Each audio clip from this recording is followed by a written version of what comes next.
Hi viewers, welcome to our channel. Roja గారు మన elections జరుగుతున్న టైంలో ఆ ప్రెస్‌తో మాట్లాడారు. ఆమె మాట్లాడుతూ నన్ను ఓడించడానికి టీడీపీ వాళ్ళకంటే ఎక్కువ వైసీపీ వాళ్ళే కష్టపడ్డారని చెప్పడం చూస్తున్నాం. అసలు ఈ స్టేట్మెంట్ ఎందుకు ఇచ్చినట్టు? నిజంగా మరి టీడీపీ వాళ్ళకంటే వైసీపీ వాళ్ళే కష్టపడితే అంత వ్యతిరేకత వైసీపీ వాళ్ళకి ఎందుకు రోజా గారి మీద కలిగింది? సో ఇదే అంశంని డిస్కస్ చేయడానికి ప్రెజెంట్ మనతో పాటు సీనియర్ జర్నలిస్ట్ జయదేవ్ గారు ఉన్నారు. వారితో డిస్కస్ చేద్దాం. సార్ నమస్కారం సార్. సార్ రోజా గారిది ఆ వీడియో చూసారు కదా! మరి ఆమె చెప్పడం చూస్తున్నాం. అంటే టీడీపీ వాళ్ళకంటే ఎక్కువ వైసీపీ వాళ్ళే కష్టపడుతున్నారు. వాళ్ళే తిరుగుతున్నారు ఇల్లిల్లు టీడీపీకి సైకిల్ కోటేయండి అని చెప్పడం చూస్తున్నాం. అసలు ఆమె స్టేట్మెంట్ మరి మీరు ఏ విధంగా చూడొచ్చంటారు సార్? ఆవిడ ఓపెన్‌గా స్టేట్మెంట్ ఇచ్చారు అంటే ఇవ్వకూడదు ఆవిడ నాకు తెలిసి.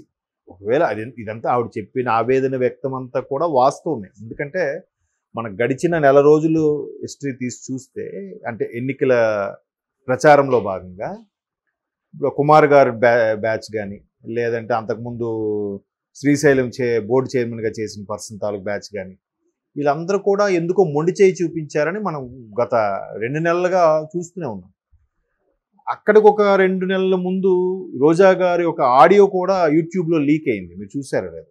అంటే స్థానికంగా ఎమ్మెల్యేను పైగా జిల్లా మంత్రిని అయ్యుండి కూడా ఇక్కడ ప్రభుత్వం చేసే కొన్ని కార్యక్రమాలకి నాకు నామకే వాస్తే కూడా మాట వరుసకు కూడా నన్ను పిలవలేదు, కార్యక్రమాలు కొన్ని చేయించలేదు, వాళ్ళే చేసేస్తున్నారు. ఇలా చేయడం వల్ల ప్రత్యర్థి పార్టీల దగ్గర చులకన అయిపోతాము అనే ఒక ఆడియో కూడా లీక్ అయింది. మేబీ ఇవాళ రేపు డిజిటల్ మీడియా భాగంగా మార్ఫింగ్ చేస్తున్నారు, వాయిస్ అంటున్నారు, డబ్బింగ్ అంటున్నారు, రకరకాల ఆవిడ కాదు అనుకున్నాం. కాకపోతే మొన్న క్యాన్వాసింగ్కి వెళ్తున్నప్పుడు ఆవిడ వెనక ఎప్పుడూ ఉండే అనుచర గణం కనబడలేదు. చాలామంది అడిగారు కూడా. కొన్ని రూరల్ ఏరియాకి వెళ్తే ఆవిడ ప్రతిఘటించారు కూడా, ప్రభుత్వ విధానాల మీద ప్రతిఘటించారు. అది కూడా మనకి ఇవాళ రేపు మొబైల్లో ప్రతి ఒక్కరు షార్ట్ ఫిల్మ్లు కూడా తీసేస్తున్నారు కాబట్టి ఆ వీడియోలు యూట్యూబ్లో కూడా వచ్చాయి. కొన్ని ప్రాంతాల్లో ఏంటమ్మా మీ వెనక ఎప్పుడు ఆయన ఉండాలి కదా, ఈయన సమ్ ఎక్స్ ఉండాలి కదా, పేర్లు ఎందుకు లేండి మళ్ళీ ఇప్పుడు వై ఉండాలి కదా అంటే వాళ్ళు వేరే వైపు వెళ్ళారని చెప్తున్నారు నవ్వుకొని. నవ్వలేక నవ్వుతూ చెప్పాల్సి వచ్చింది. బట్ వాళ్ళ తర్వాత కూడా కనబడలే. ఇంకొకటి, ఎవరైతే ఈ సోకాల్డ్ ఇప్పుడు నిన్న ఆవిడ పేర్లు ప్రస్తావించి వాళ్ళు నాకు కాకుండా సైకిల్కే డైరెక్ట్గా వేయమని చెప్పారని విస్తుపోతుంది. ఆవిడ విస్తుపోయింది కదా, నిరాశ నిర్లిప్తలు ఆవహించేసి విస్తుపోతుంది ఆవిడ. ఎట్లాగా వాళ్ళకి ఏమని చెప్తున్నాడు. వీళ్ళు కూడా ఏం చేశారు తెలివిగా, వీళ్ళు వెళ్తే డైరెక్ట్గా ఆవిడ వెనక్కి మేబీ సైకిల్ వైపు వెళ్తే టీడీపీ వైపు వెళ్తే ఇబ్బందికర పరిస్థితులు వస్తాయి అని చెప్పి వీళ్ళు వెళ్లకుండా వాళ్ళ అనుచరగణాన్ని టీడీపీ వైపు తిప్పారంట. ఒకవైపు వైసీపీ చాలా గట్టిగా నమ్ముతోంది ఏంటంటే రాయలసీమలో ఉత్తరాంధ్రాని ఈ రెండింటినీ సరిగ్గా గ్రిప్లో పెట్టుకోగలిగితే మనకున్న ఓటింగ్ పర్సంటేజ్తోనే మనం గెలుస్తాము అనే కసితో ఉన్నదే ఒక్కసారిగా ఆశల మీద నీళ్లు చెల్లినట్టు అయింది. ఎందుకు? కడప, కర్నూలు, చిత్తూరు, అనంతపురం ఎందుకో ఈసారి టీడీపీ బాగా ఉంది. కడప, చిత్తూరు, కర్నూలు, అక్కడ ఉత్తరాంధ్ర. కడప మళ్ళీ తీసుకుంటే షర్మిల గారు బాగా క్యాన్వాసింగ్ చేశారు, అక్కచెల్లు కొంగు పట్టుకుని అడిగారు. పోనీ లోక్సభ నియోజకవర్గం అనుకోండి, కొంత కాంగ్రెస్కి పోటీ ఫేవర్ అప్పుడు కొంత ఓట్లు అయితే చీల్చుతుంది కదా, అదొక మైనస్సే కదా. లబ్ధి చేకూరేది మళ్ళీ కూటమికి లబ్ధి చేకూరుతుంది. ఇద్దరు డివైడ్ అయిపోతుంది, వ్యతిరేక ఓటు అయితే ఓటు చీలిపోతుంది. ఇంకా చిత్తూరు దగ్గరికి వస్తే ఈవిడిది ఇటువంటి అంశాలు. మరోవైపు ఈవిడికి గతంలో కూడా పెద్దారెడ్డి గారితో కొంచెం విభేదాలు ఉన్నాయన్నట్టుగా వార్తల్లో కూడా చూసాం. అంటే అవి పెద్దగా తెర మీదకి రాలేదు, కానీ ఈవిడ మొదట్లో కూడా చూసారా, టీడీపీలో ఉన్నప్పుడు కూడా బాబు గారు ఉన్నప్పుడు ఈవిడ ఓడిపోయింది కాబట్టి బాబు గారు గెలిచారు, ఈవిడ గెలిచేసరికి టీడీపీ గవర్నమెంట్ పోయిందని కూడా కొన్ని రకాల వార్తలు విన్నాం అప్పట్లో 2009 ఆ టైంలో. ఈసారి కూడా ఈవిడ గెలిచింది కానీ జగన్మోహన్ రెడ్డి గారు సీఎం అవ్వలేదు అన్నట్టు కూడా 2014లో చూసాం. 19లో లక్కీగా గెలిచారు. అప్పటి నుంచి మళ్ళీ ఈవిడే గెలిచింది, జగన్మోహన్ రెడ్డి గారు సీఎం అయ్యారు, ఈవిడ ఐరన్ లెగ్ కాదు అన్నట్టుగా చాలామంది విమర్శించిన వాళ్ళు ఉన్నారు, పొగిడిన వారు ఉన్నారు. ఈవిడికి మంత్రి ఇచ్చారు, తర్వాత దాన్ని ఏమంటారు ఇండస్ట్రియల్ డెవలప్మెంట్ అథారిటీకి చైర్మన్ చేశారు.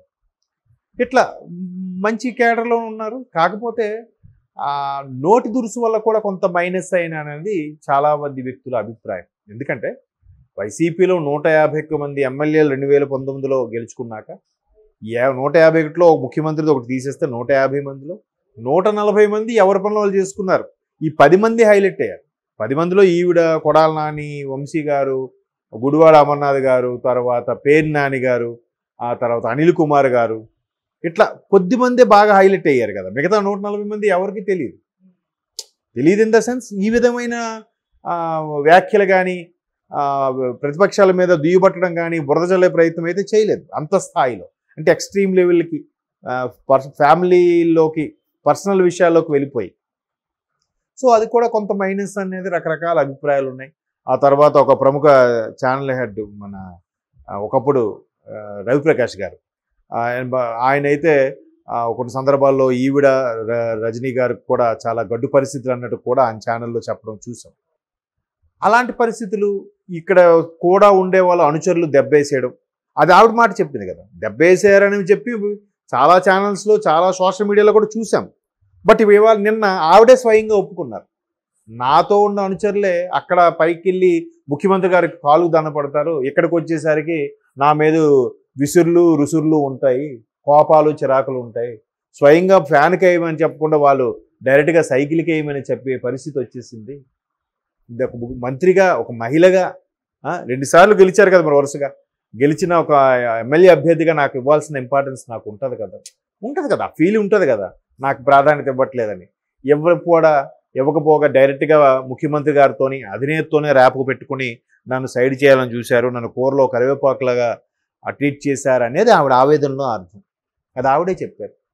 ఇంతకుముందు ఈ కథనాలన్నీ కూడా సోషల్ మీడియాలో వేరు ఛానల్స్ వస్తే వాళ్ళు ఏం చెప్పారు, వాళ్ళకి ఫేవర్గా ఉన్న ఛానల్ కావాలని ఇలాగ రోజా గారి మీద క్రియేట్ చేస్తున్నారని కూడా చెప్పారు. మరి నిన్న ఆవిడ స్వయంగా మాట్లాడింది. ఇప్పుడు దీని మీద ఏం చెప్తారు ఆవిడ? ముందంతా వాళ్ళకి ఫేవర్గా లేని ఛానల్స్ కావాలని క్రియేట్ చేశారన్నారు. ఇప్పుడు నిన్న స్వయంగా ఆవిడే విస్తుపోతూ, నిర్వేదంతో, నిరాశతో చెప్తున్నారు ఆవిడ, నిర్లిప్తతో. ఇంక దాన్ని మనం ఏం మాట్లాడతాం? అంత ఒప్పుకో. ఏదైతే సోషల్ మీడియాలో వచ్చిన కథనాలన్నీ వాస్తవాలే అనమాట. క్లియర్?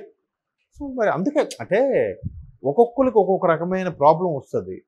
రాజకీయాల్లో ఎవడు ఎప్పుడు ఎటువైపు నుంచి దెబ్బ కొడతాడో తెలియదు. ఎవడు ఎటువైపు కింద స్థాయిలో దెబ్బ కొట్టారు ఇక్కడ. దానికి మనం ఏం చేస్తాం?